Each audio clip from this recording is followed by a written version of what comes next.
que nos están acompañando en esta transmisión.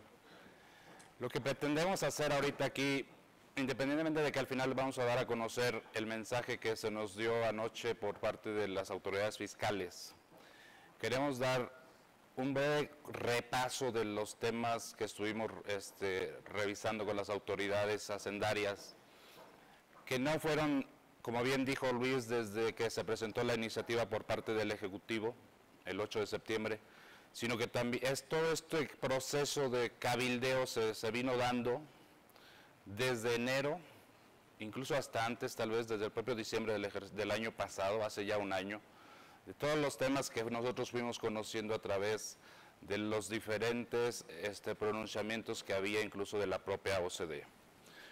Hoy no quiero entrar en detalles de revisar con ustedes las exposiciones de motivos que llevaron al Ejecutivo Federal a hacer la presentación de la iniciativa de reforma hacendaria, porque yo también entiendo que muchos de estos temas han sido dialogados, han sido convocados, han sido presentados ya por los diferentes asesores fiscales que las empresas maquiladoras tienen.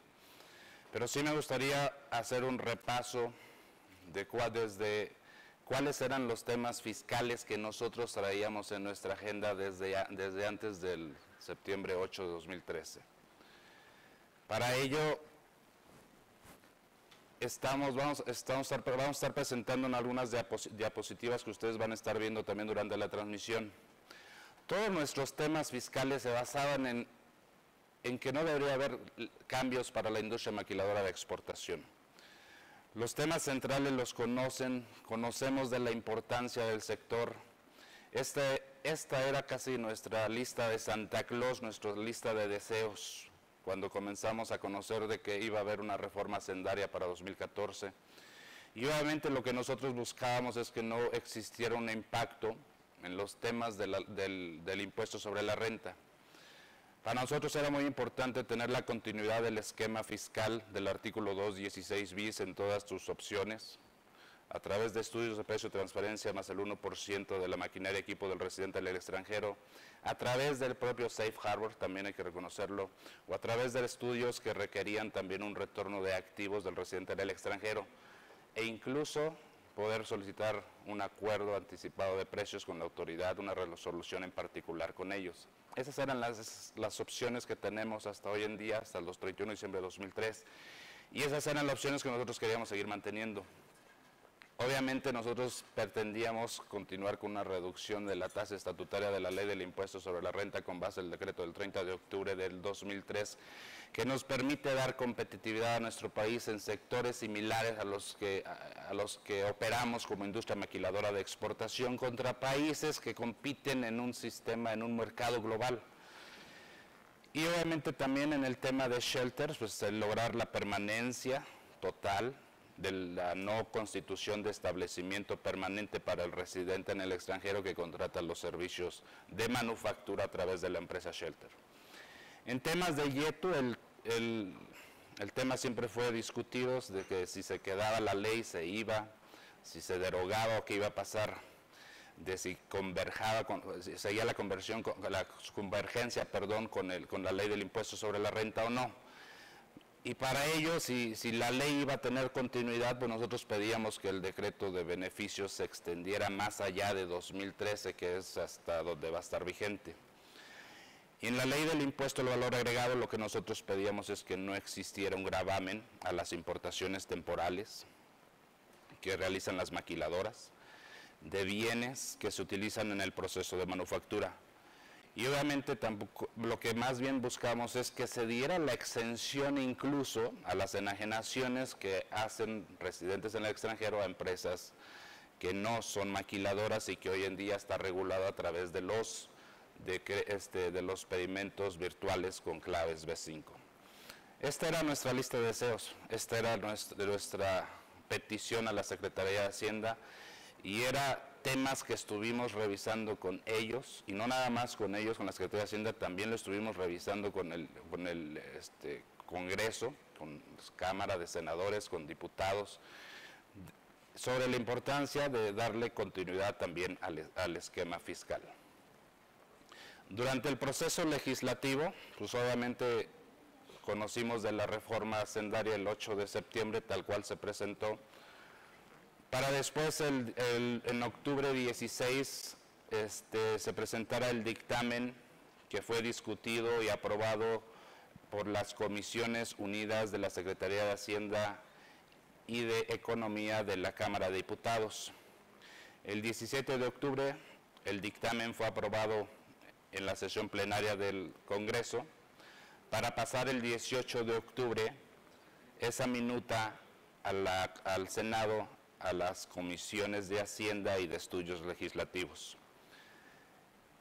Luego entonces en octubre 29 el dictamen de la minuta fue discutido en la Cámara en las comisiones correspondientes, sin cambios, y el 30 de octubre se discutió en el Pleno de la Cámara de Senadores, junto con algunas reservas que se hicieron al respecto, y las cuales regresaron entonces a la Cámara de Diputados el 31 de octubre, para entonces pasar ahorita al proceso del Ejecutivo otra vez y estar en espera de su publicación en el Diario Oficial de la Federación.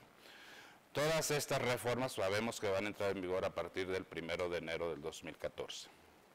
Entonces, todo este proceso fueron 2 meses también, en el cual también quiero agradecer mucho a nuestro comité fiscal, a los integrantes del comité fiscal, porque fue mucho trabajo, fue muchos oportunidades de reacción que tuvimos también, de recabar información para poder seguir mostrando los impactos una vez que teníamos conocida la reforma hacendaria.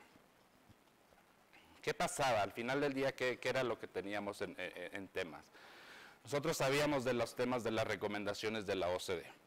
Ahora, todas estas recomendaciones, como bien dijo Luis, fueron discutidas en su oportunidad cuando las conocimos, incluso de la propia documento de recomendaciones que hiciera la OCDE al gobierno federal. Y vimos que de todas las recomendaciones, aun y cuando se nos decía que no eran vinculantes, todas las recomendaciones al final del día se aceptaron, excepto una.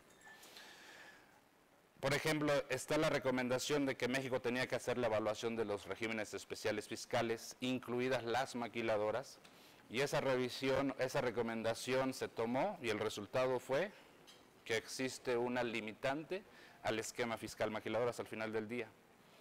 El régimen de maquiladoras debe delimitarse porque representa esquemas o da esquemas muy generosos que pueden ser, que son tomados en abundancia por el sector maquilador, y lo cual pues puede generar también abusos de ese esquema fiscal. Se revisó este tema, se discutió y al final del día el tema también fue aprobado. Sin embargo, hay una recomendación muy interesante también que decía la OCDE, donde se deberían establecer fechas de expiración de los regímenes, ya que los negocios deben de conocer con certeza cuáles son los impuestos que van a pagar. Y esto se refería básicamente a tener que salir gradualmente del esquema fiscal si es que es lo que íbamos a hacer. Pero pues esta gradualidad no está presentada en la iniciativa, no está presentada tampoco en las discusiones del Congreso, y es la parte nada más que nosotros consideramos que no fue tomada en cuenta al momento de aprobar la iniciativa del Poder Ejecutivo. En el IVA, la OCDE recomendaba que debería cobrarse IVA sobre todas las importaciones y obviamente reembolsarse el IVA al momento de la exportación. Este fue un tema muy discutido, muy revisado, hicimos mucho proceso de cabildeo, mucho proceso de recabar información, de hacer las proyecciones del impacto financiero que esto tenía que tomar, cuando al final del día nuestro sentimiento es que no iba a existir una recaudación tributaria, porque al final del día el impuesto al valor agregado que se estuviera pagando al momento de la importación temporal tenía que reembolsarse. Y habría que revisar en qué momento también tenía que reembolsarse ese impuesto, si al momento de hacer el pago, recordemos que es sobre una base de flujos de efectivo, o al momento también de tener una exportación real sobre los bienes que se importaban temporalmente. Decía también la recomendación que debería recurrirse al YETO sobre una tasa más alta y cerrar las brechas al ISR porque se prestaba a planeaciones fiscales agresivas. A pesar de que se derogó el YETO, nuestro sentir es que esas recomendaciones o esas partes principales de la manera de tributar a través del YETO, pues al final del día fueron trasladadas a la ley del impuesto sobre la renta, como lo vamos a ver más adelante. Y sí es cierto, se deroga el YETO, pero pues también se trasladan esos tratamientos que tienen ciertas partidas en el YETO, la ley del impuesto sobre la renta, pues lo cual ni siquiera con planeaciones agresivas nos las íbamos a poder quitar, cualquiera que estas fueran. Y el resultado de esto es que también esta propuesta en la iniciativa fue aprobada en la Cámara de los legisladores. Hay otra recomendación que dice que los bienes que se comercialicen en el país deberían de pagarse el IVA. En este sentido se expresaba mucho de que había abusos al esquema de las importaciones temporales, de que al final del día se traen mercancías temporales que sí se comercializan en México y por las cuales nunca se paga el impuesto al valor agregado. Y esa era una acusación pues, que nos estaban haciendo a través de esta recomendación y la cual originó entonces que se tuvieran que hacer algunas acotaciones y limitantes también al esquema fiscal de las maquiladoras. Luego también decían que el problema de la doble imposición con los Estados Unidos, con el país con el cual tenemos las principales negociaciones, ya no está latente y que por lo tanto la competitividad había mejorado. Fue un tema que también fue autorizado vía también el incremento de la utilidad fiscal de las empresas maquiladoras. Uno de los temas que podemos catalogar como bueno es que al final del día se derogó el YETO. Y con ello pues se está derogando también el decreto de beneficios de noviembre que reconoce de alguna manera el impacto que pueda tener el otorgamiento del crédito fiscal o de la exención parcial de la ley del impuesto sobre la renta que se otorgó en 2003. Habría que recordar que desde octubre de 2003 hasta el 31 de diciembre de 2007, las empresas maquiladoras estuvimos haciendo aplicación del decreto de beneficios de esa fecha, de octubre del 2003, la cual eximía parcialmente el impuesto sobre la renta. Hay que recordar que también, y esto lo tenemos que recalcar, este decreto de beneficios estaba orientado prácticamente o inicialmente a las empresas maquiladoras que optaban por un safe harbor y no por estudios de precios de transferencia. Sin embargo, se dio la extensión a todas las opciones del artículo 216 bis y ese beneficio que quizá estas últimas empresas bajo la opción de estudios más 1% o estudio de retorno de activos, pues llegábamos a pagar algunas empresas hasta 0 de impuestos sobre la renta.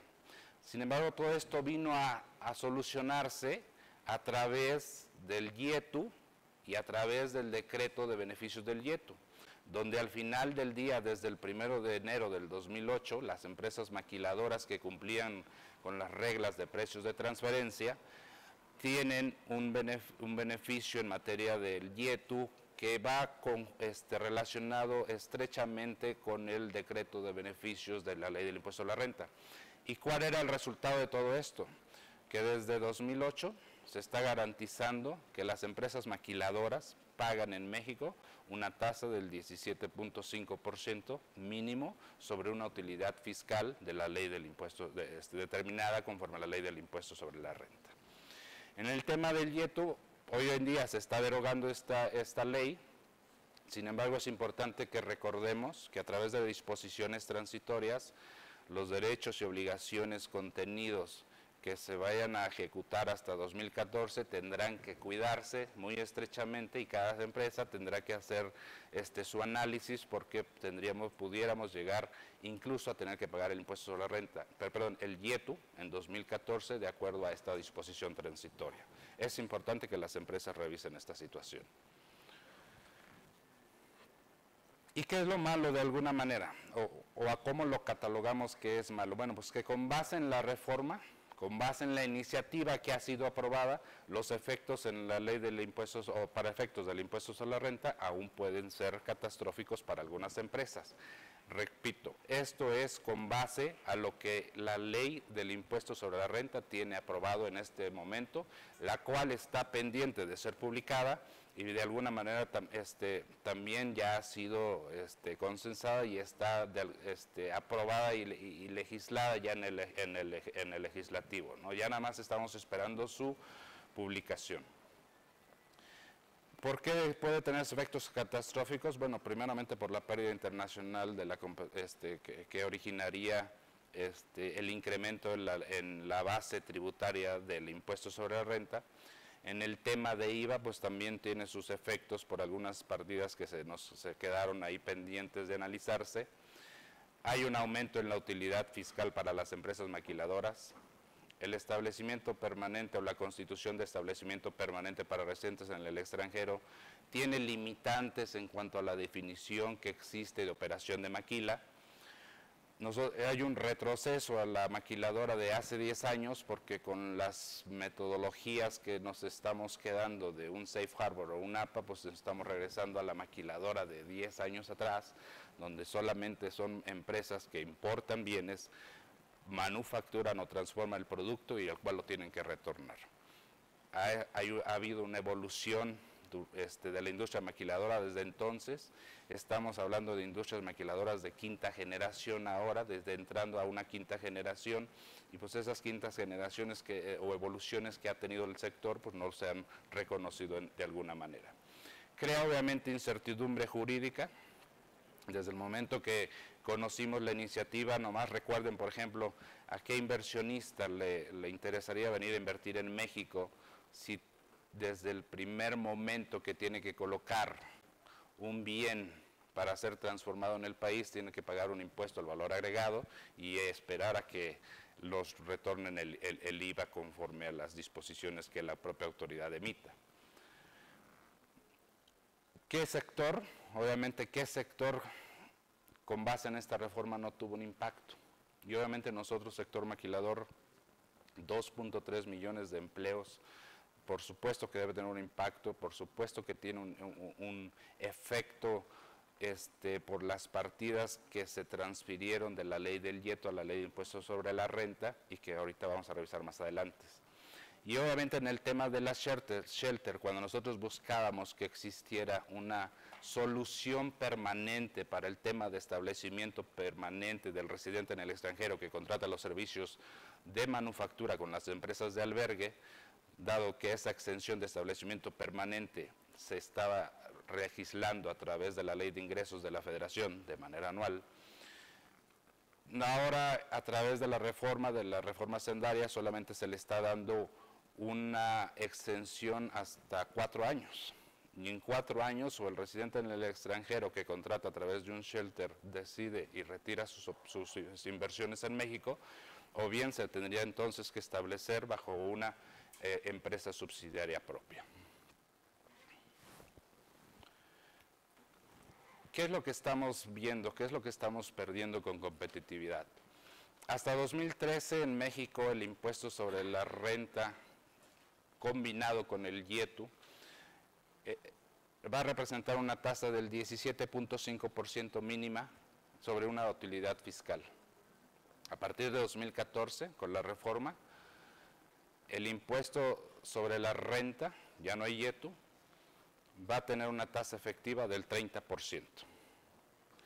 Mientras que en China el impuesto corporativo se queda al 13.5%, en Brasil al 8.5%, en Costa Rica se queda al 12%, en Corea del Sur al 9.7%, en Tailandia se queda al 4.5% e incluso Honduras tiene un 0% de impuestos corporativos.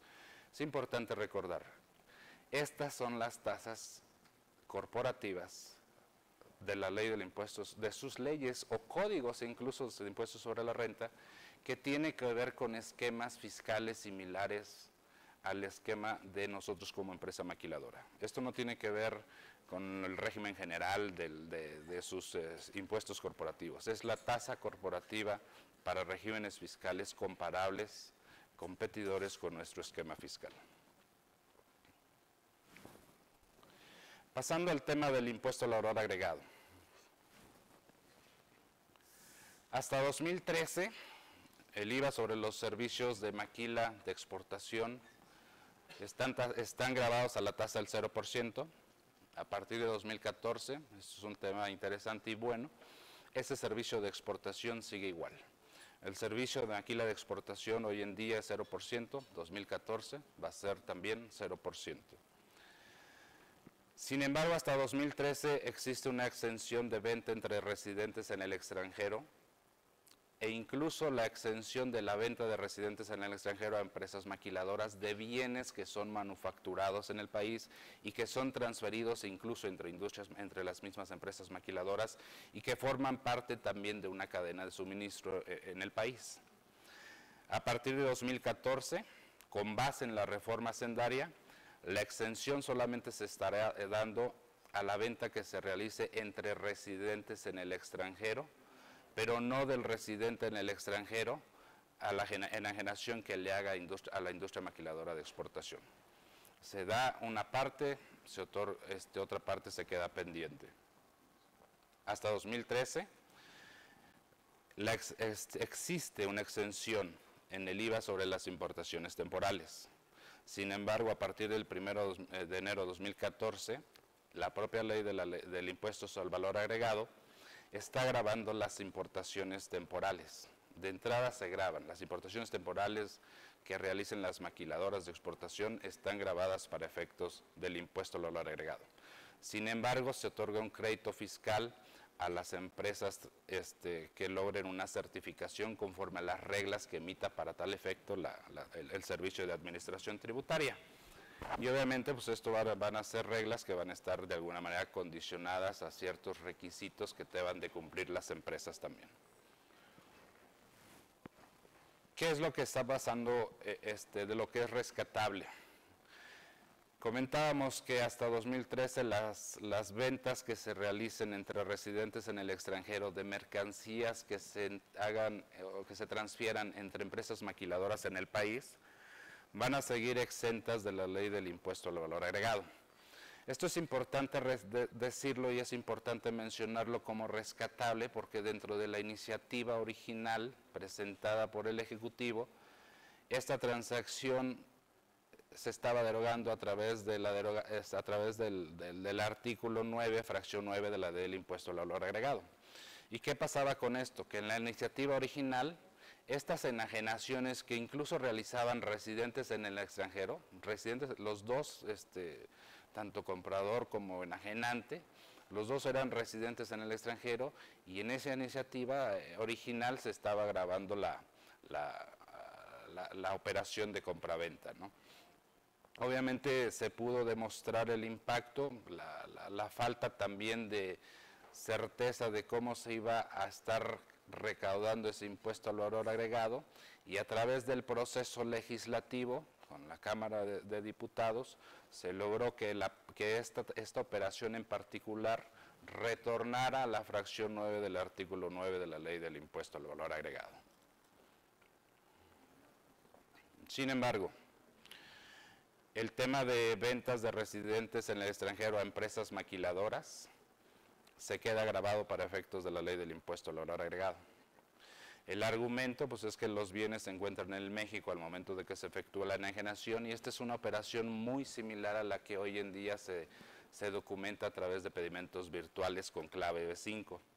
¿Qué es esto? La enajenación del residente en el extranjero tendrá que ser grabada para efectos de IVA, el residente en el extranjero tendrá que trasladar el impuesto en sus facturas y al mismo tiempo tendrá que reflejarse la retención para que la maquiladora de alguna manera tome la responsabilidad solidaria del entero de ese impuesto y hasta el mes siguiente del entero de la retención pueda llevar a cabo el acreditamiento del impuesto al valor agregado que se le está trasladando.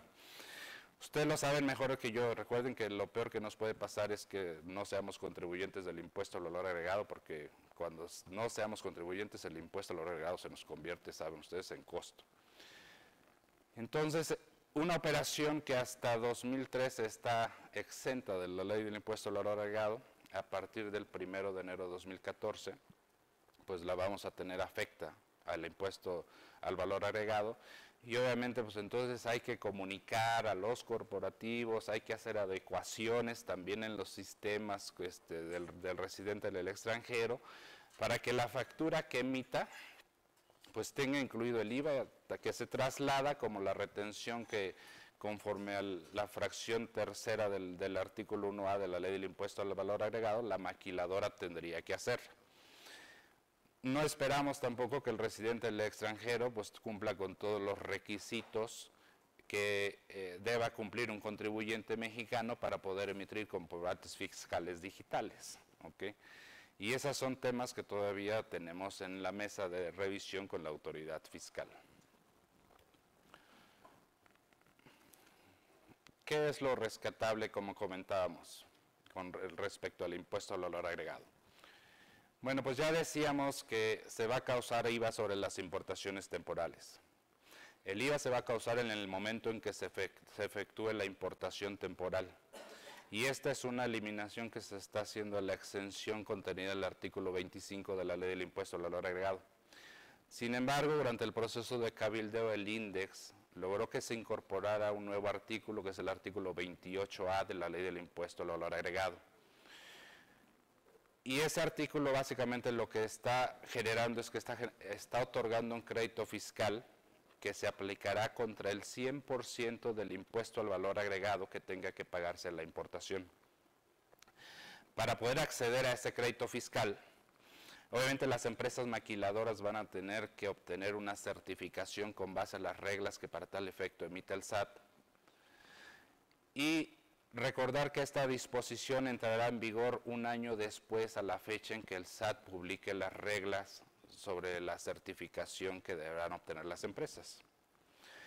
Esto es un logro importante, nosotros así lo consideramos porque se evitó el flujo de efectivo y el financiamiento que pudiera representar 12.500 millones de dólares, que representa el 16% de las importaciones temporales que hace la industria maquiladora de exportación en este país, de bienes que se utilizan para el proceso de manufactura.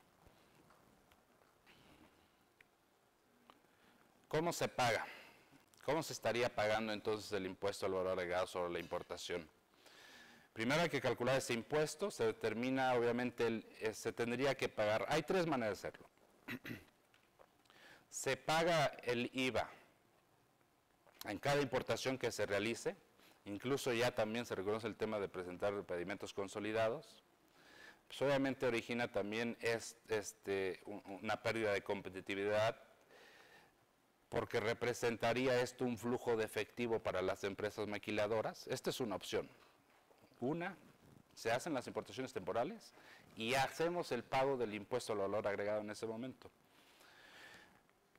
Sin embargo, aquí el proceso de devolución del impuesto pues eso es incierto.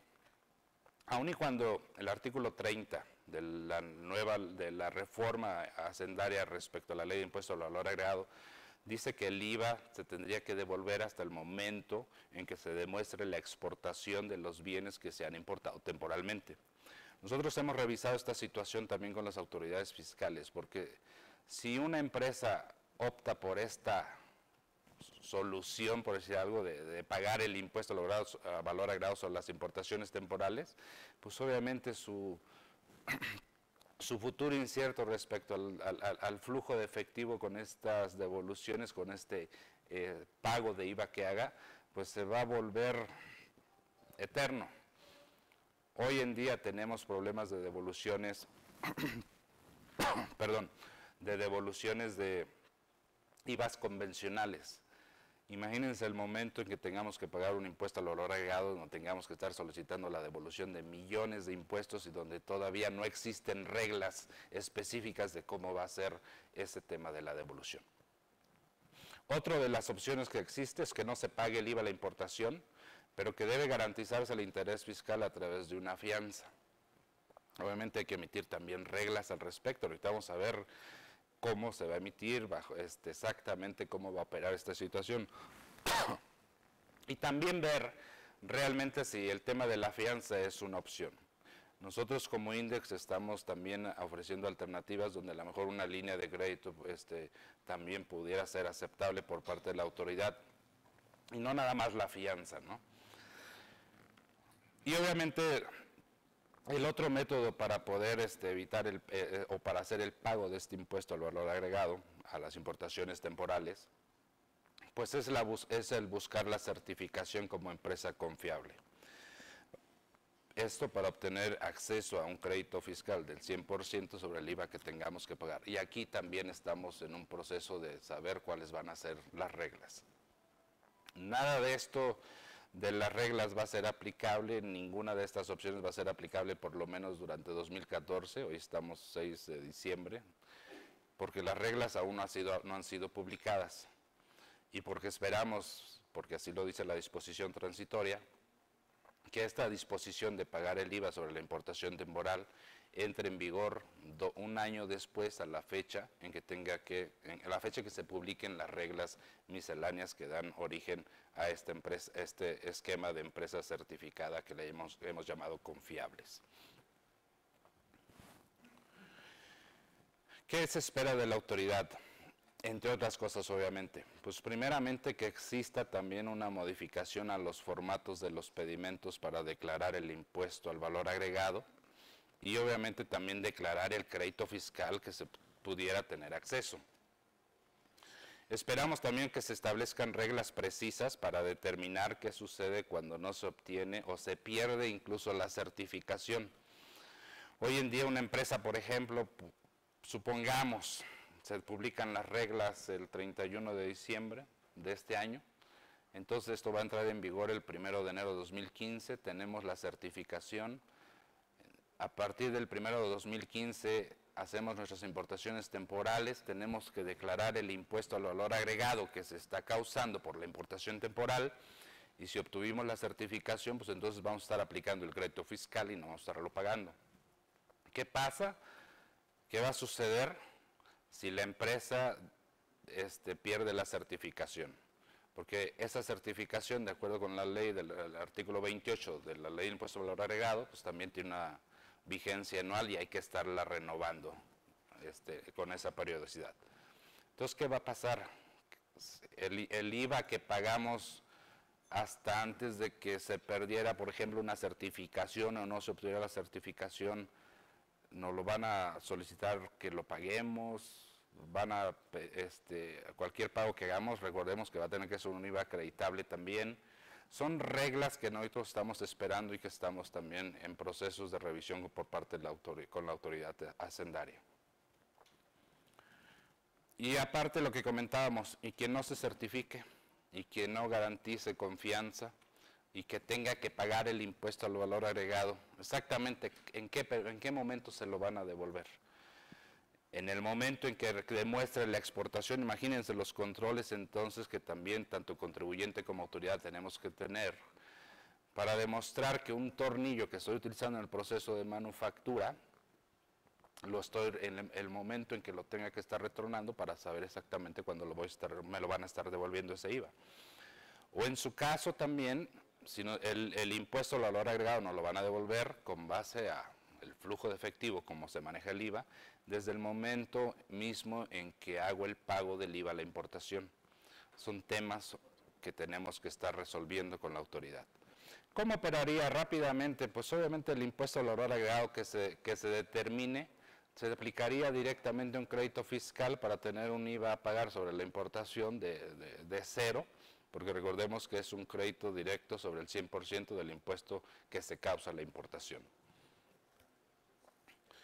Pasemos ahora al tema del impuesto sobre la renta. Hasta 2013 tenemos la exención de establecimiento permanente a residentes en el extranjero cuando se demuestre una operación de maquila real. Pero a partir de 2014 tenemos la exención de establecimiento permanente, pero cuando ahora existen ciertas acotaciones a lo que es también la definición de operación de maquila.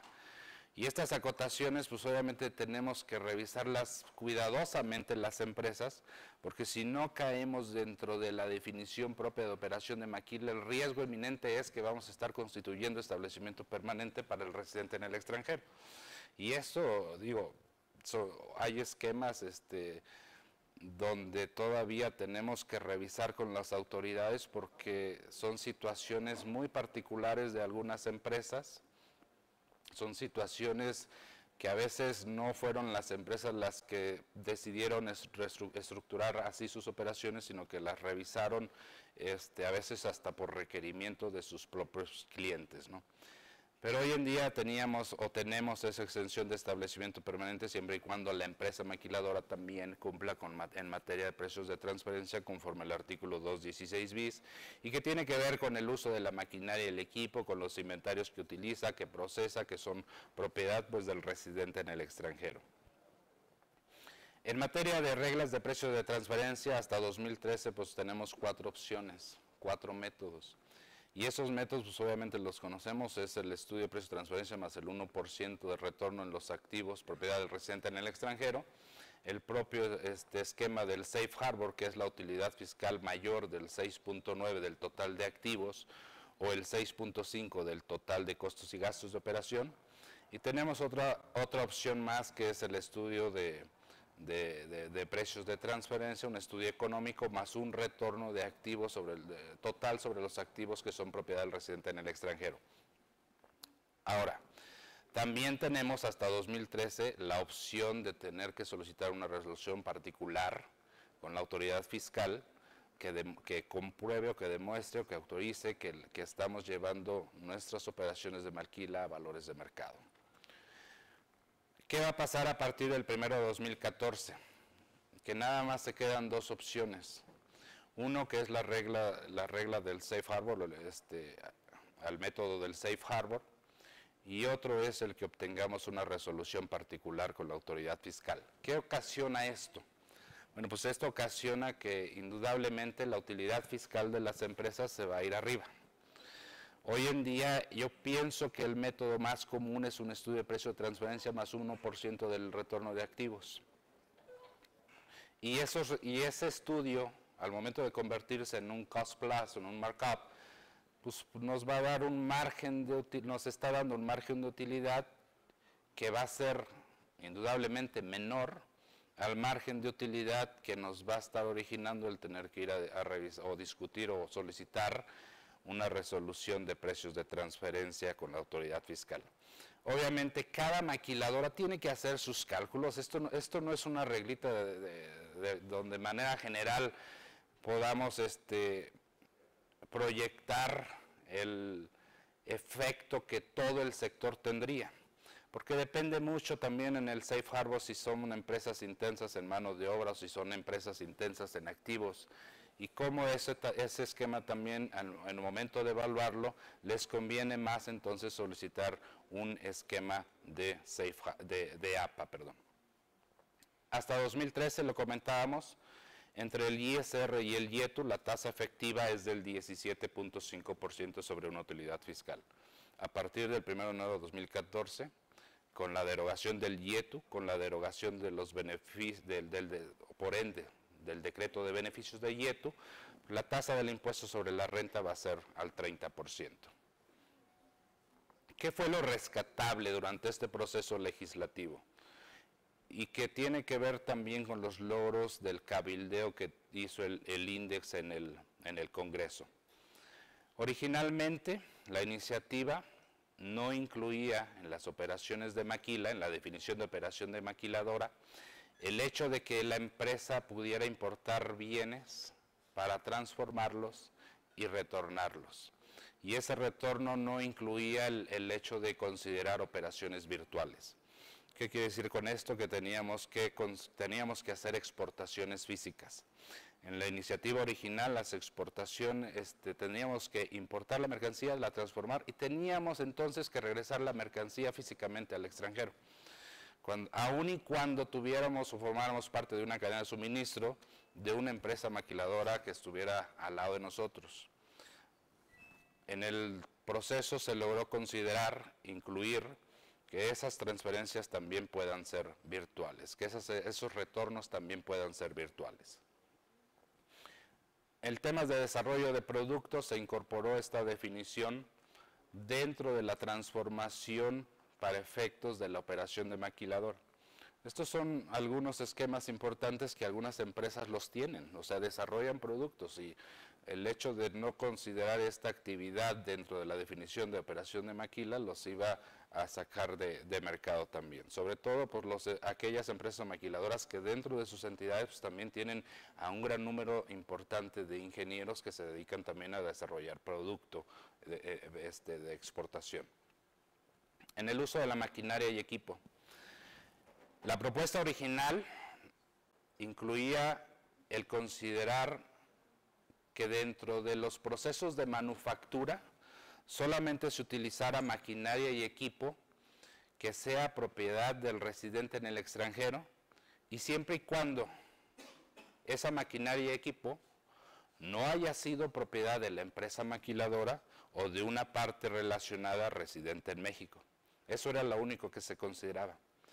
Logramos poder cabildear el tema de incorporar maquinaria y equipo que se utilice para complementar los procesos de manufactura, que sea propiedad de la misma empresa maquiladora, o que incluso sea propiedad de un tercero, perdón, con el cual el residente en el extranjero tiene una relación comercial de los servicios de manufactura que se realizan en México.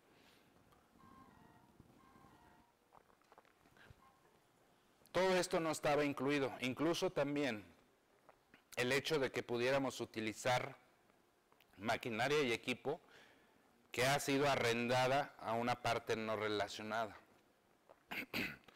Ninguna de estas situaciones estaba considerada dentro de la propuesta original del Poder Ejecutivo. Únicamente iba a ser maquinaria y equipo de propiedad del residente del extranjero y que no haya sido propiedad de la maquiladora previamente o de otra parte relacionada en México. Algo también que se logró durante ese proceso fue que se extendiera un plazo a 4 años la no constitución de establecimiento permanente para residentes en el extranjero que contratan los servicios de manufactura a través de empresas IMEX o bajo la modalidad de albergue o shelter. En la iniciativa original solamente se consideraban 3 años. Nosotros pedíamos 5, al final se quedó en 4. Pero nuestra propuesta original, lo dije al principio, no era ni 4, ni 3, ni 5, ni 4. Nuestra propuesta original era que existiera la exención permanente del residente en el extranjero para que contrate los servicios de maquilador en México. Solamente quedamos a 4 y es un proceso que igual tenemos que seguir revisando con la autoridad. Este es un ejemplo de cómo quedaría el efecto de la reforma fiscal tal cual fue aprobado y que está considerado en el dictamen y que está pendiente de publicarse. Aquí nada más lo que queremos mostrar a ustedes es el ejemplo de lo que está representando el impacto de la reforma hacendaria tal cual está redactado hoy en día. En este ejemplo tenemos que la empresa que está tributando bajo el esquema del 216 bis en una opción de estudio de precios más el 1% del retorno de activos propiedad del residente en el extranjero, paga una tasa efectiva del 20.64%. A como quedó la redacción de la ley, tendríamos que determinar para esta empresa cuál es la mejor opción, considerando que nada más tiene la opción del Safe Harbor o que tiene la opción de tener que solicitar una resolución particular con la autoridad fiscal. En este ejemplo, el Safe Harbor, el mayor del 6.9 o 6.5 fue 6.9. Quiere decir que esa es una empresa intensiva en activos y lo cual está originando que tenga una utilidad fiscal de 194 millones. Si nos quedamos en ese esquema nada más, tendríamos que comparar obviamente el 6.9 y el 6.5. El mayor de los dos es 6.9 con 194 millones, casi 195 millones, mientras que el esquema del 6.5 representaría nada más 92 millones de pesos de utilidad fiscal. Obviamente bajo esta condición hay que considerar el mayor. y con esto esta empresa estuviera pagando a una tasa del 30%, porque ya no tenemos el decreto de beneficios, ya no tendríamos el decreto de beneficios ni de renta ni de impuesto empresarial a tasa única, estaría pagando un impuesto de 58 millones de pesos, lo cual representa un incremento de 38 millones de pesos, que traducido en porcentaje sería un incremento en ISR del 186% con respecto a lo que estuviera pagando hoy. Pero esta empresa pues también tiene la opción de solicitar una resolución particular a través de un APA. Lo comentábamos, es muy difícil que en un APA nos vayan a otorgar el mismo margen de utilidad que estamos teniendo hoy en día. Con base en una proyección y con base en los antecedentes que tenemos del pasado cuando manejábamos APAs, aquí estamos haciendo una proyección que pudiera ser del 6.5%. Este porcentaje puede ser alto, pero también habría que esperar hasta el momento de tener el tema del estudio para ir a solicitar la resolución particular. Bajo ese esquema, bajo esa premisa, esta empresa estaría pagando a una tasa del 30% un impuesto sobre la renta de 57.7 millones de pesos, que comparado contra 58 millones bajo el esquema del Safe Harbor, pudiéramos decir que a esta empresa le va a convenir entonces tener que ir a solicitar una resolución particular en materia de precios de transferencia, y con lo cual su impuesto se estaría incrementando en un 183%, 37 millones de pesos más con lo que está pagando hoy en día, aún con la aplicación del decreto de beneficios. Así es como está la ley, así es como quedó la ley y así es como sería el impacto para esta empresa. ¿Cómo está el tema de la cláusula del abuelo? Esta es una cláusula del abuelo que así la hemos llamado, pues obviamente porque se otorgan los beneficios adquiridos a través de una exención que hoy en día tenemos en el artículo 33 del decreto IMEX. Que dicho sea de paso, pues ese decreto IMEX pues también va a tener que sufrir ciertas modificaciones, ciertas adecuaciones, porque ese artículo 33 de alguna manera se ha transferido ya al artículo 181 de la Ley del Impuesto sobre la Renta. ¿Qué pasa con el tema? La cláusula del abuelo tiene que ver con el uso de la maquinaria y equipo. Con el uso de la maquinaria y equipo, el proceso de transformación o reparación debe realizarse con maquinaria, equipo que sea propiedad del residente en el extranjero y que por lo menos sea de su propiedad hasta un 30%. Para 2014 todavía no existen reglas de cómo se debe determinar ese 30% que tiene que ser propiedad del residente en el extranjero. Pero, como lo dije hace rato, existe la limitante de que la maquinaria y equipo que no haya sido propiedad de la propia maquiladora o de una parte relacionada residente en México. Ahora, el proceso de transformación también puede complementarse con maquinaria y equipo propiedad de la maquiladora, propiedad de un tercero residente en el extranjero con el cual el residente en el extranjero que contrata los servicios de maquila tenga una relación comercial, o incluso con maquinaria y equipo arrendada a partes no relacionadas. Pero existe la limitante de que la maquinaria y equipo que se utilice para complementar el proceso de transformación o reparación no haya sido propiedad de una parte relacionada de la maquiladora residente en México.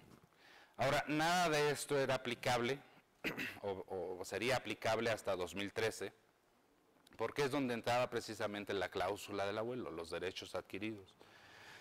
Y en esa cláusula que está contenida en el artículo 33 del decreto IMEX, dice que si la maquiladora ya venía operando un programa IMEX al 31 de diciembre de 2009 y venía tributando conforme al artículo 216 bis, nada del tema de la maquinaria y equipo le iba a ser aplicable. ¿Qué pasa para 2014? Que esa cláusula no se ha incluido, no está incluida en la reforma hacendaria y por lo tanto sí vamos a poder tener algunas empresas o bastantes empresas, y ese es un tema crítico e importante ahorita para nosotros, el resolver con la autoridad fiscal. ¿Por qué? Porque si ya no fue por el lado de inventarios, pues entonces va a ser por el lado de la maquinaria y equipo, donde vamos a estar constituyendo establecimiento permanente para el residente en el extranjero que contrata los servicios de maquila. Este es un tema para nosotros crítico, especial y sensible, por el cual estamos revisando con la autoridad. Lo vamos a ver más adelante. ¿Qué pasa con el tema de los no deducibles con salarios? En el tema de gastos no deducibles, la fracción 30 del artículo 28 de la Ley del Impuesto sobre la Renta, de la nueva Ley del Impuesto sobre la Renta, dice que los pagos que sean ingresos exentos para el trabajador serán no deducibles para efectos del impuesto sobre la renta hasta un monto del 47%. O un 53% si existe una variación con respecto al ejercicio inmediato anterior. Obviamente tema que también tiene que revisarse, porque esas variaciones incluso pueden ser hacia la baja o pueden ser hacia arriba. O sea, una reestructuración de empresas, un cambio de salarios hacia arriba a los empleados también ya origina un cambio, y estas son con respecto al ejercicio pasado, y esos cambios, ¿qué va a pasar con ellos? Entonces, por el hecho de aumentar salarios también ya estoy cambiando o variando las prestaciones que otorgué con respecto al año pasado, entonces ahora mi no deducible va a ser el 53%. Son situaciones que vamos a tener que revisar también con la autoridad.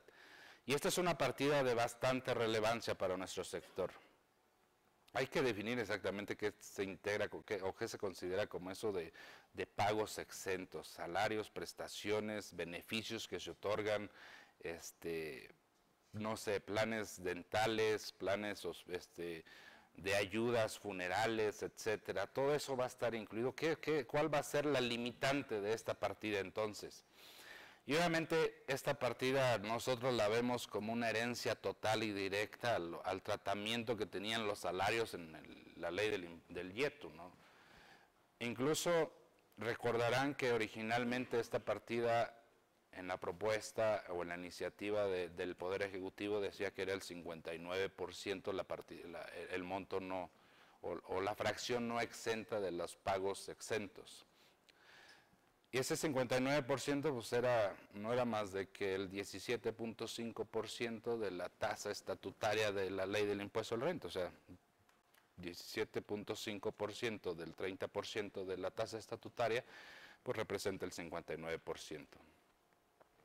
Aquí es importante mencionar que el impacto de esta partida depende mucho si la empresa está en una opción de Safe Harbor o está en una opción de APA, conforme a las metodologías autorizadas ahora para precios de transferencia.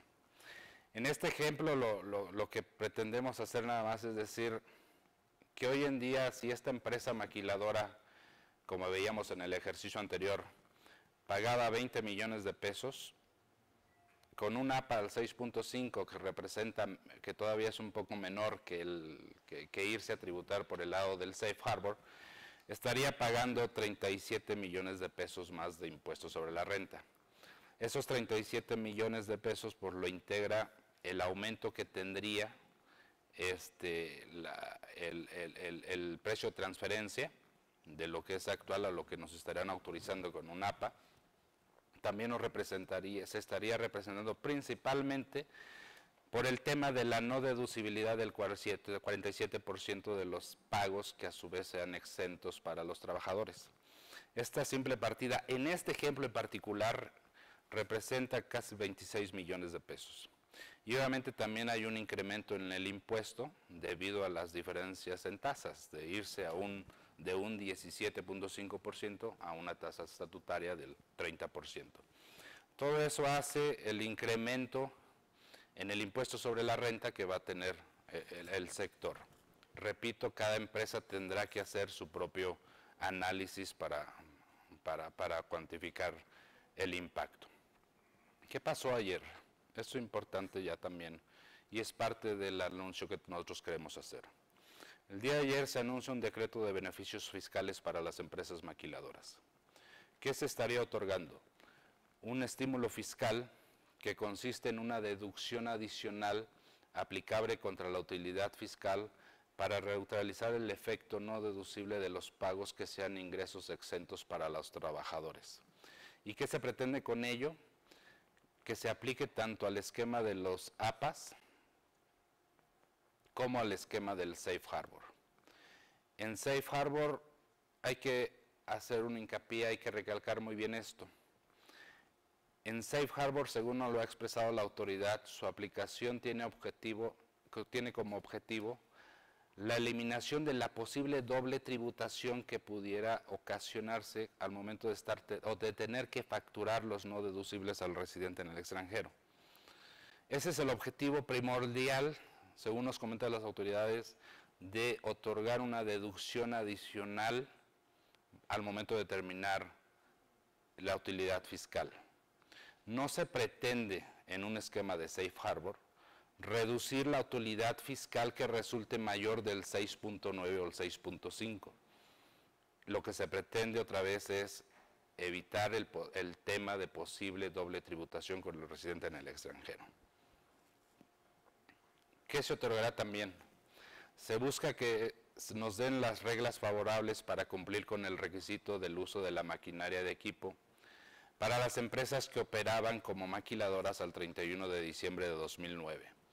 En este sentido, se nos ha expresado que el decreto de beneficios comprende en cierta medida el tema de la cláusula del abuelo que revisamos hace rato. Y también se está otorgando a través de decreto de beneficios una facilidad administrativa para poder acreditar el impuesto al valor agregado que se traslade por la venta de bienes de residentes en el extranjero a las empresas maquiladoras. Esta es una facilidad administrativa que se va a estar otorgando en el decreto de beneficios que ayer se fue anunciado. Recapitulamos, son tres temas. Son tres temas los que se están dando en el decreto de beneficios para el sector maquilador. Y que, de acuerdo con los comentarios que ayer hiciera el jefe del SAT, este decreto tendría que publicarse próximamente. Entonces, recapitulamos respecto al decreto de beneficios. Vamos a poder aplicar una deducción adicional contra la utilidad fiscal en un monto equivalente que resulte de aplicar el 47% a los pagos exentos que se hagan a los trabajadores. Lo que comentábamos ahorita, en el tema de Safe Harbor,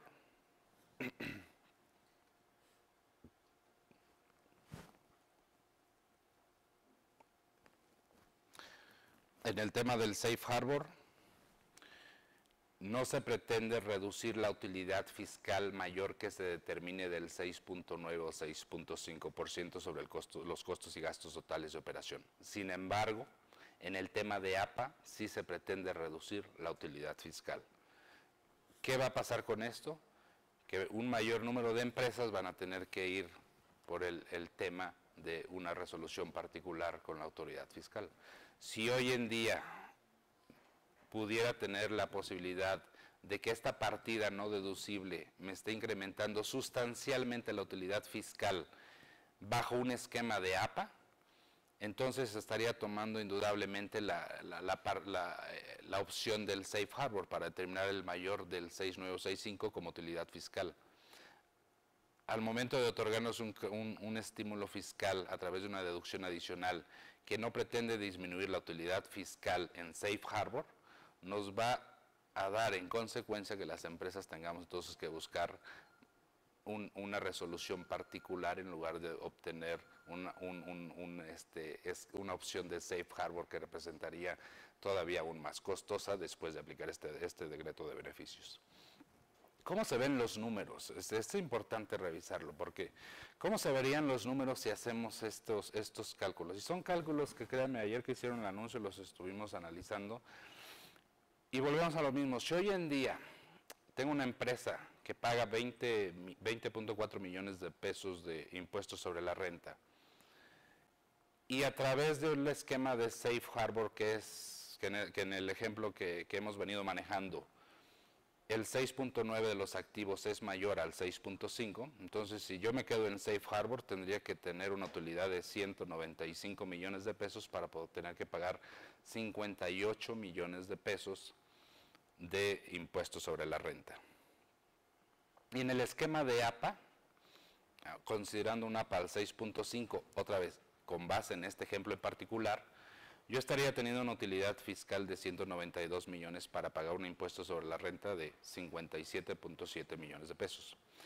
Le vamos a aplicar a esto el decreto de beneficios que fue anunciado el día de ayer, en el tema de tener que neutralizar la partida no deducible, que son ingresos exentos para los trabajadores. ¿Qué pasa aquí? Les he comentado, no se pretende que en el Safe Harbor se reduzca la utilidad fiscal. Si yo me quedo en el Safe Harbor, la utilidad fiscal, con base en este ejemplo, van a seguir siendo los mismos 194 millones de pesos. Aquí lo que está cambiando nada más es el ajuste que tenemos que hacer a la utilidad de maquiladora, a la utilidad por la venta o por el servicio de maquila que tengo que facturar al residente en el extranjero. Sin el decreto, nosotros tendríamos que facturar al residente en el extranjero un ajuste, o tener que hacer un ajuste adicional de 10 millones de pesos. Hoy en día, con la aplicación del decreto, tendría que hacer un ajuste a los ingresos de maquila que tendría que facturarle al residente del extranjero de 96 millones de pesos para quedarme en el mismo nivel de utilidad fiscal que me está dando el Safe Harbor. Sin embargo, si lo veo a través del APA, con decreto, que es la última columna, entonces mi utilidad fiscal se reduce de 192 millones de pesos a 106 millones de pesos, lo que origina entonces que tenga que pagar un impuesto sobre la renta de casi 32 millones de pesos, que comparado con los 20 millones que pagamos el día de hoy se está incrementando en 11.5 millones, lo cual va a representar entonces un incremento en el impuesto sobre la renta de 56.4 millones de pesos. En este ejemplo particular, este es el efecto que tendría el esquema fiscal de la industria maquiladora después de haber aplicado el beneficio del decreto, sin considerar los otros temas del uso de la maquinaria y equipo que pudiera ocasionar un tema de establecimiento permanente.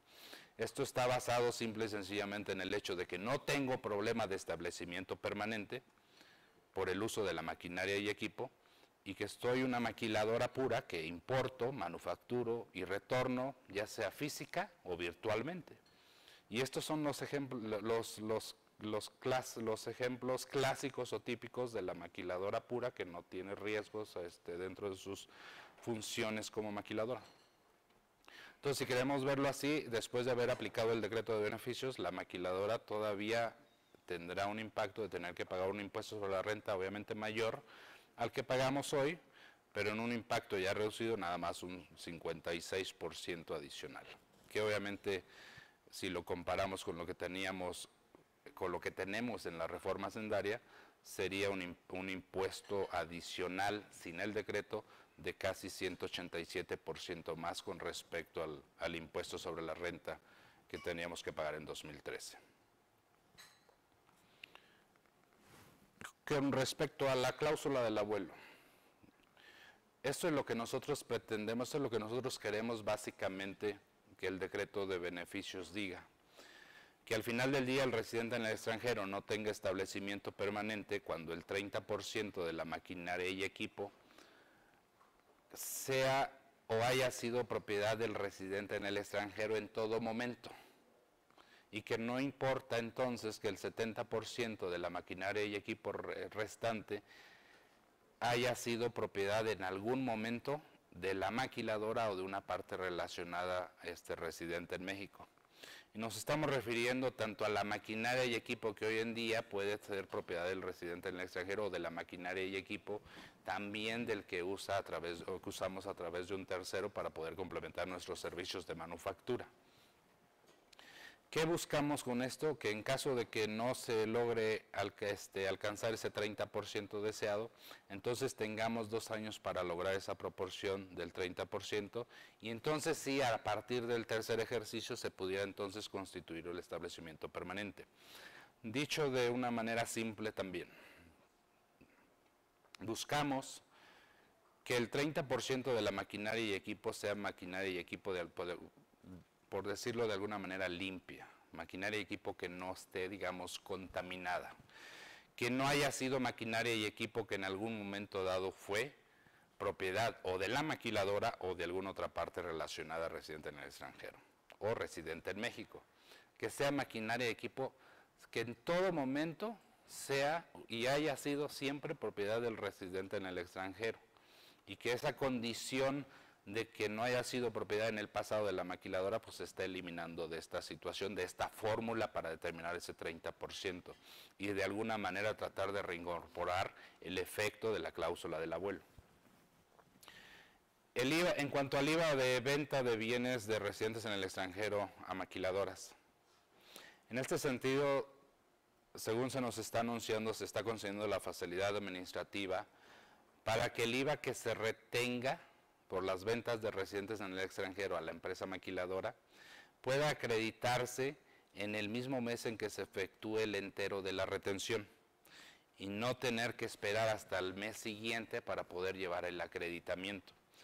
En este sentido, lo que buscamos es que no haya ese impacto de flujo financiero de tener que recibir el IVA, retenerlo, enterarlo, y hasta el mes siguiente podamos tener el acreditamiento del impuesto, sino que en el mismo mes en que hago el entero de la retención, en ese mismo mes yo pueda efectuar el acreditamiento del impuesto. Son los temas que nos anunciaron, son los temas que nos complace también anunciar el día de hoy respecto a al decreto de beneficios que la noche de anoche comentó el jefe del SAT a los consejeros que estuvimos presentes. Sin embargo, reconocemos y sabemos que tenemos reglas de carácter general que tenemos que definir con la autoridad. ¿Qué está pendiente? Obviamente en temas de IVA tenemos que definir las reglas para la certificación de empresas para poder acceder a ese crédito fiscal del 100% sobre el IVA de las importaciones temporales. Aquí sí queremos recalcar que se han hecho ya algunas mesas de trabajo con la gente del SAT. Hoy en día se están recibiendo propuestas por parte de varios sectores. Se están definiendo cuáles son los procesos, se están haciendo visitas a algunas empresas maquiladoras para conocer los procesos que permitan de alguna manera identificar cuáles van a ser las reglas que requerimos para este proceso de certificación, que no es el proceso de certificación que hoy en día existe, va a ser un proceso adicional. Estamos buscando también que se defina lo más pronto posible la entrada, la publicación de estas reglas para poder entonces nosotros conocer cuándo van a ser, cuándo va a ser la entrada en vigor de esta normatividad y estar preparados con tiempo suficiente a efectos de tener la accesibilidad del crédito fiscal en materia de IVA a las importaciones temporales. Una cosa importante también es que se están buscando facilidades administrativas adicionales para poder ligar a esta certificación con la devolución expedita del IVA convencional. O sea, si ya estamos entrando en un proceso también de buscar una certificación de empresas maquiladoras confiables, el IVA tradicional que hoy en día estamos solicitando en devolución o que estamos compensando, sobre todo solicitando en devolución, debería ser devuelto de manera expedita. Me refiero al IVA que normalmente cada mes estamos solicitando devolución a la autoridad. Oye, ya soy empresa certificada, ¿por qué todavía tendría que estarse emitiendo un requerimiento al contribuyente para tener que solicitar la devolución de IVAs convencionales, IVAs normales en el proceso de operación? ¿Qué sigue pendiente también? En materia de ISR, un tema muy importante tiene que ver con la definición de actividad productiva.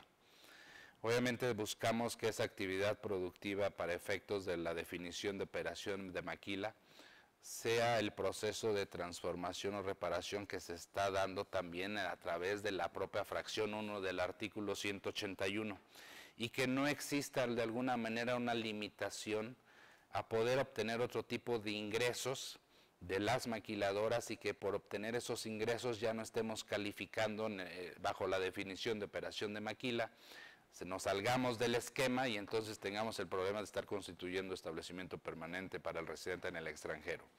Son temas puntuales, son temas específicos. ¿Qué pasa con empresas maquiladoras que desde la misma entidad enajenan los productos que transforman?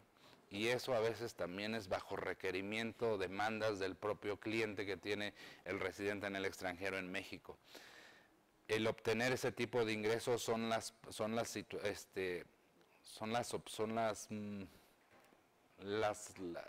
clases de industria que la Secretaría de Hacienda no quiere calificar como operación de maquila. No quiere dentro de la misma empresa maquiladora que ella misma realice la actividad de compra y venta del producto que ella misma manufactura para poder comercializarlo en México. No quiere maquiladoras que importen bienes, los transformen, que los mismos los adquieran para poderlos enajenar en el mercado nacional. Ellos quieren una segregación de funciones, de actividades a través de entonces otra maquiladora. Y por eso es un poco regresar también al esquema anterior que teníamos hasta 10 años atrás, ¿no? 10 años atrás, donde quieren ellos que exista la maquiladora pura, la maquiladora que nada más importe, transforme y retorne. ¿Qué pasa con el tema de resoluciones particulares o en el tema de APA? Tenemos bastantes experiencias de ejercicios anteriores hasta 2003, 2005, donde tuvimos muchísimos retrasos en los temas de APAS. Las resoluciones particulares no las obteníamos en tiempo, incluso a veces hubo casos donde ya habían caducado las facultades de revisión por parte de la autoridad y los APAS ni siquiera los teníamos resueltos. Esta es una situación que vamos a tener que revisar muy estrechamente con la autoridad, porque sí se busca aclarar también cuál va a ser la metodología que se tiene que aplicar en el materia de APAS, cuando tengamos que solicitar un APA. Aparte de que también el hecho de solicitar un APA sea una opción más de poder evitar el establecimiento permanente. Hay interpretaciones que dicen que pareciera ser que solamente el Safe Harbor nos estaría dando la exención de establecimiento permanente para el residente en el extranjero. Estamos trabajando con la autoridad para que a través de reglas administrativas, llamémosle miscelánea fiscal, se aclare esta situación de que un APA también te exenta del establecimiento permanente del residente en el extranjero. ¿Qué pasa también con temas pendientes respecto al valor de los activos mexicanos? Obviamente en el cómputo del 6.9 del Safe Harbor hay que considerar también el valor de los activos que son utilizados por la maquiladora y que son de su propiedad. Y para ello, pues, bajo una nueva ley del impuesto sobre la renta, pues se está derogando el artículo 9A de la ley. Entonces, esa mecánica de cálculo contenida en este artículo que les comentaba, ahí está incluido, hoy no está incluido, son reglas entonces que se tienen que revisar y con las cuales se está trabajando para que se determine el valor de los activos mexicanos para el cómputo del 6.9 en el Safe Harbor. También estamos trabajando en el cómputo del 30% de la maquinaria y equipo, propiedad del residente en el extranjero. ¿Cómo se calcula ese 30%? ¿Qué metodología vamos a seguir? Y más ahora si tenemos un decreto de beneficios que hay que revisar bien cómo se está dando para que tenga también alcance ese decreto dentro de la fórmula que se utilice para determinar el 30% de los activos. Estamos trabajando en temas que tienen que ver con la definición de maquinaria y equipo.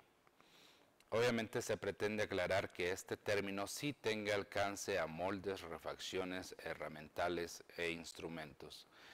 Todos estos conceptos de moldes, refacciones, herramientales e instrumentos vienen por separado en el artículo 4 del decreto IMEX y que no son considerados maquinaria y equipo.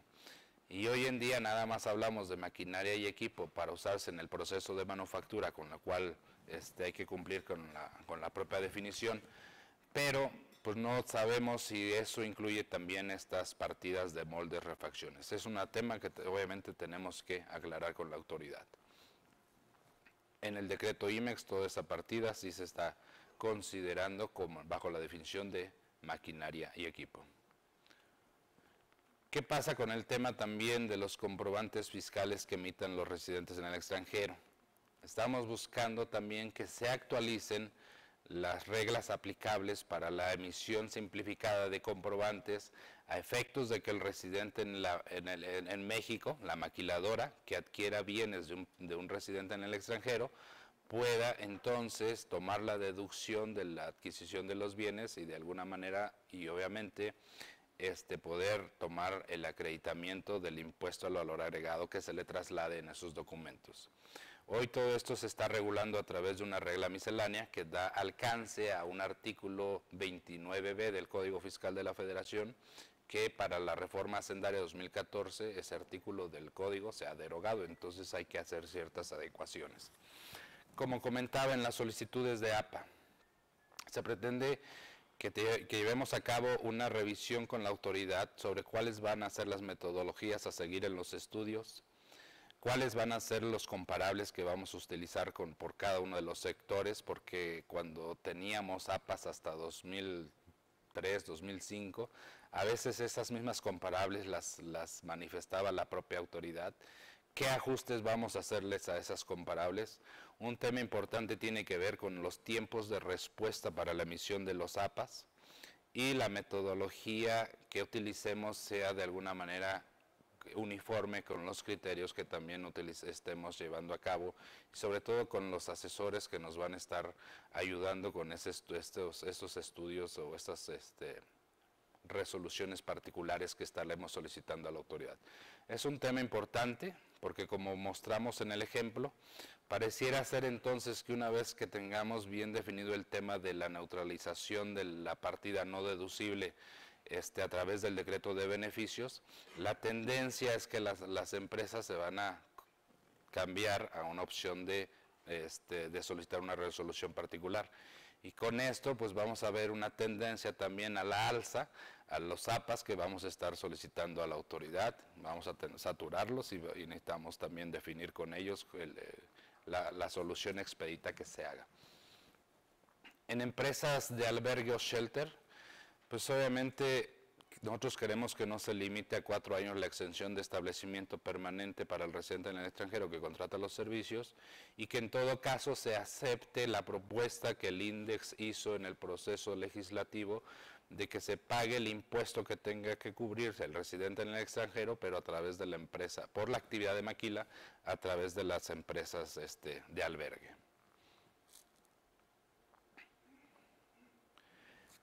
Un tema también que está pendiente con la propia autoridad es buscar una prórroga de la entrada en vigor de la fracción 2 del artículo 181 de la Ley del Impuesto sobre la Renta. Esta fracción es la relativa el hecho de que la totalidad de los ingresos provengan de la actividad productiva que sean exclusivamente de la operación de maquila. Comentaba hace rato, lo que la autoridad pretende hacer con esto es que no haya ventas en mercado nacional desde la propia entidad o desde la propia maquiladora que hace el proceso de manufactura.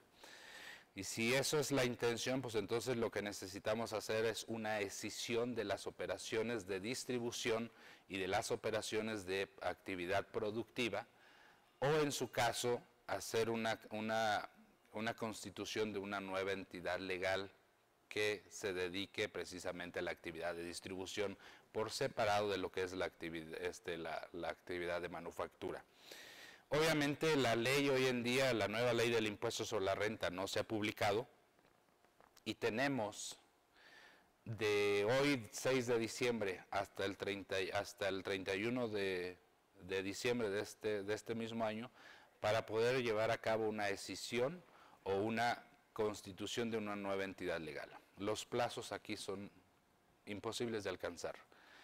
Entonces ya se ha hablado este tema con la Secretaría de Hacienda, en el cual estamos pidiendo que exista esa prórroga que nos permita segregar las actividades de distribución de las propias empresas que venden desde esa misma entidad legal los productos. Y no nada más es que si tengamos el requerimiento de tener que escindir las operaciones o que tengamos que constituir una nueva entidad legal. También tenemos el requerimiento a veces de nuestros clientes. Nuestros clientes a veces nos dicen, esta es la entidad legal que quiero que me vendas, desde aquí tú me has estado enajenando y desde aquí es donde voy a seguir recibiendo tus productos que manufacturas. Entonces también eso requiere tiempo, requiere plazos y por los cuales estamos buscando la extensión de la prórroga. Estamos pidiendo que por lo menos esta fracción 2 pudiera entrar en vigor hasta el 1 de julio de 2014. Y hay que revisar con las empresas si ese es el tiempo suficiente también para poder llevar a cabo una decisión o tener que llevar a cabo también una constitución de una nueva entidad legal. ¿Cuáles son nuestras recomendaciones? Ya para terminar, se asume que las empresas conocen el impacto de esta reforma. Es muy importante identificar si las empresas cumplen con los nuevos requisitos de la definición de operación de maquila, revisar si debe reestructurar sus operaciones, obviamente evaluar los riesgos respecto a la constitución de establecimiento permanente para el residente en el extranjero y también revisar sobre su conveniencia si les conviene o no seguir bajo el esquema maquiladora. Este es un tema que las empresas tienen que tener ya hoy en día bien definidos. ¿Por qué? Porque la ley entra en vigor a partir del 1 de enero de 2014. Creo que con el anuncio que nos dio ayer el jefe del SAT respecto al decreto de beneficios y poder por lo menos neutralizar la partida no deducible de los pagos que a la vez sean ingresos exentos para los trabajadores, nos da una pauta y nos regresa un poquito esa competitividad. ¿Es lo mejor? Pues quizá no es lo mejor. Y obviamente cada empresa tiene que evaluar su parte. Pero esa partida sí estaba representando un tema que nos sacaba totalmente de una competitividad internacional y que por lo menos sabemos que viene a través de un decreto de beneficios que tiene que publicarse pronto y esperemos que sea conjuntamente con la publicación que se haga del paquete fiscal de la ley de impuesto a la renta, IVA y la derogación del IETU. En materia de precio de transferencia también recomendamos que evalúen su mejor opción, incluyendo ya el tema del decreto de beneficios. Nosotros ya estamos trabajando para poder conseguir una copia de ese decreto de beneficios, créanlo o no, no tenemos una copia, y simplemente lo hemos platicado, sí lo hemos platicado con la autoridad, pero necesitamos saber en qué términos viene redactado. A veces lo que decimos verbalmente tiene variaciones con lo que está plasmado en el documento. Las empresas deben de realizar su análisis integral también con respecto a la PTU y también tienen que definir si en el esquema del Safe Harbor les va a convenir también un APA bilateral, un APA unilateral, revisar las funciones, riesgos, activos que utilizan en la operación y trabajar en el esquema de la certificación del IVA y apoyarnos en esta parte para nosotros poder seguir cabildeando sobre las reglas que estamos negociando con la Secretaría de Hacienda, con el SAT, perdón, es con el SAT, pero de alguna manera, donde ya hemos puesto nuestras inquietudes sobre la mesa, ahorita se sigue en ese proceso, queremos que sea un poquito más expedito y para ello, pues, de seguro vamos a tener las observaciones necesarias en los próximos días o comenzando el mes de enero para saber cómo vienen las reglas generales. Este es el tema, esto es lo que nosotros quisimos exponer, lo que nosotros quisimos expresar, los anuncios que quisimos dar, la actualización que tuvimos respecto al anuncio que se dio por parte del jefe del SAT el día de ayer. Agradecemos mucho a ustedes la participación, estamos a la orden. El Comité Fiscal ha estado trabajando conjuntamente y así lo vamos a seguir haciendo y reiterando también nuestra posición a través de las asociaciones locales, a través de los comités locales también. Cualquier petición, cualquier tema habría que revisarlo y habría que elevarlo y habría que ponerlo sobre la mesa porque al final del día esto se trata de competitividad. Es muy probable que haya muchos esquemas que no tengamos en la mesa de discusión y a lo cual nosotros recomendamos que a la brevedad posible los traigamos a la mesa. Los tiempos ya son muy cortos. El decreto de beneficios que se anunció el día de ayer es un decreto que sí ayuda a la competitividad. Es un decreto que incluye 3 partidas importantes: la neutralización de la partida no deducible por los sueldos que sean exentos para los trabajadores, la incorporación de la cláusula del abuelo, que de alguna manera también tiene mucho impacto, sobre todo a empresas maquiladoras que reestructuraron sus operaciones y que a veces no fue una decisión de ellos, sino que fueron las condiciones de mercado lo que orillaron también a la reestructura, y que no han dejado de ser maquiladoras de exportación o que no han dejado de cumplir con el esquema. Y obviamente también incluye una facilidad administrativa para evitar el flujo de efectivo por las compras de bienes que realicen las maquiladoras a residentes en el extranjero respecto al impuesto al valor agregado que tenga que retenerse. Como ustedes lo vieron, hay varios temas que todavía están sobre la mesa, hay varios temas que están sobre discusión y que seguimos planteándoselos a la Secretaría de Hacienda para que sean incorporados en la resolución miscelánea fiscal.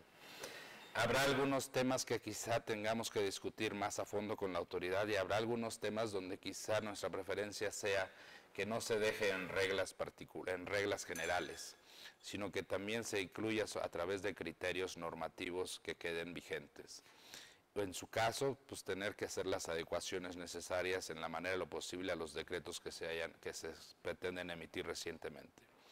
Seguimos trabajando para el bien del sector, buscamos seguir manteniendo la competitividad del sector y agradecemos mucho a todos ustedes el habernos escuchado esta tarde. Que tengan ustedes muy buena tarde. Muchas gracias.